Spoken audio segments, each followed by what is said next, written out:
सिद्ध करें कि किसी त्रिभुज की एक भुजा के समांतर खींची गई सरल रेखा त्रिभुज की अन्य दो भुजाओं को समान अनुपात में विभाजित करती है।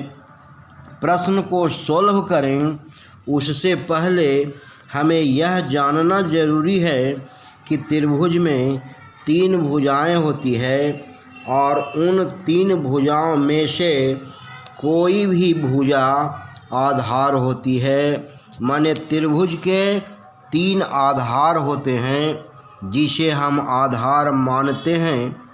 उसके विपरीत शीर्ष से उस पर डाला गया लंब त्रिभुज की ऊंचाई होती है। माने त्रिभुज की 3 ऊंचाई होती है। याद रखें, शीर्ष से आधार पर डाला गया लंब त्रिभुज के अंदर या त्रिभुज के बाहर आधार के बढ़े हुए भाग पर भी हो सकती है।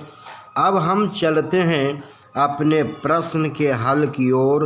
सॉल्यूशन या हल दिया है। मान लिया कि त्रिभुज ABC की भुजा BC के समांतर एक सरल रेखा DE खींची गई है जो AB को D तथा AC को E बिंदु पर प्रतिच्छेद करती है। सिद्ध करना है AD/DB = AE/EC होगा।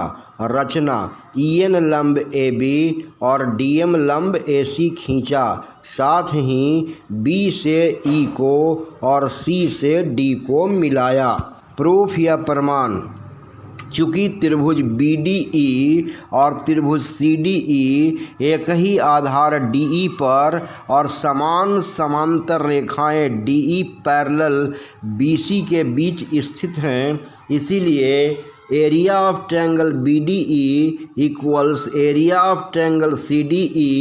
इसीलिए एरिया ऑफ ट्रायंगल ADE बटे area of triangle BDE equals area of triangle ADE बटे एरिया ऑफ ट्रायंगल CDE। इसीलिए 1/2 इंटू AD इंटू EN बटे 1/2 into DB into EN equals 1/2 into AE into DM बटे 1/2 into EC into DM।